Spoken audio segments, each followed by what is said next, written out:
Good afternoon to the YouTube pipe smoking community. This is David on the Mythical History Channel in the greater Grand Rapids area. Thought I would just share with you a few moments.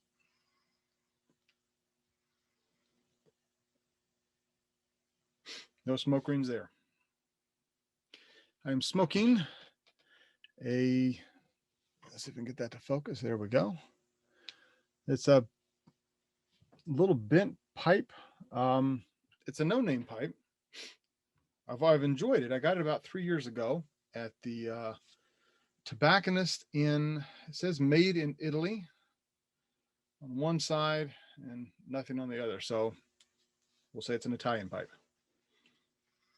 I picked it up at the tobacconist in the Gatlinburg tobacconist in Gatlinburg, Tennessee. I said about 3 years ago. It's a good smoker. I love the little bowl. Of course, I always like the bents, but this is kind of a bowl here on the bottom. I watched a video a couple years ago before he passed away. The Pipe Pastor was his name, and you can still see some of his videos. But he had this beautiful bent pipe, and it came down, and it actually looked like a cauldron or a little bowl. It was especially made for him. I wish I could find out how to describe that. If I can get a picture of it, I'd love for someone to make one for me. But yeah, I've had this one for a while. I've enjoyed it quite a bit.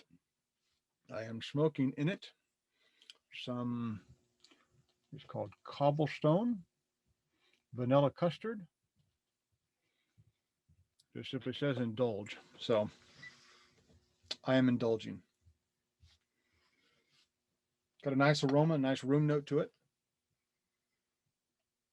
I was outside a few moments ago, sitting on the back porch, and of course, being May and being in Western Michigan, it's still kind of cold and windy.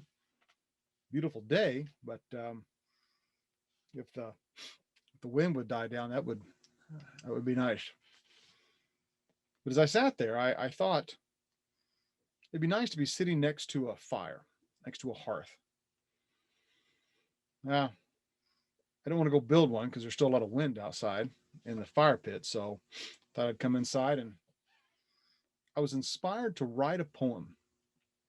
As I mentioned, I've enjoyed my Malcolm Geit's channel over the last year, over the last COVID year. He's done a series called A Spell in the Library. At least it started out as called A Spell in the Library, but it's really about him and his library, some of the things he's written, and some of the poets and the writers that he reads. I think, as I mentioned in my introductory video, I was very inspired by his videos, not only to make something like the rest of you, but have done, but to actually start reading in the area of literature and poetry. I've always liked nonfiction, but poetry is an area that I haven't really delved into.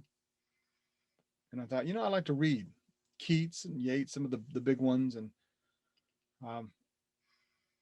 we've also been inspired to maybe write my own. And today, as I was sitting outside, I thought, I should write something. And it hit me about the idea, not of a fire necessarily, but of a hearth. The hearth that has the whole context to it. Think kind of a medieval tavern. I would think more probably Tolkien-esque in the Lord of the Rings, the Green Dragon, or something of that nature. And I came inside and I wrote these few lines. Thought I would just kind of share them with you. My first foray into poetry writing. I don't know if you can call this a poem or not, but this may be hideous, but for whatever it's worth, I'm going to share it. It's called simply The Hearth. It says, fire rises within its chest, embers glow, burn, and rest.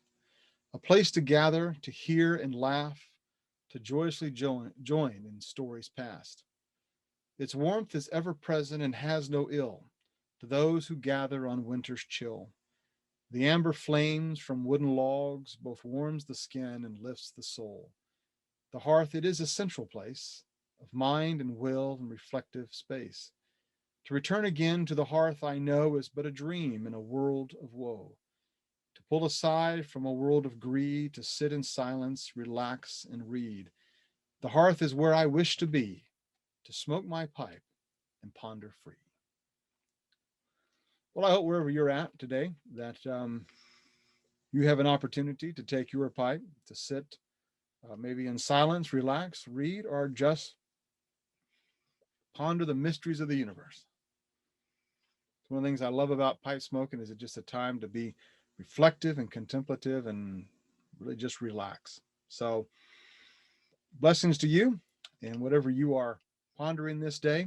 And I hope that it's a good one for you. Take care.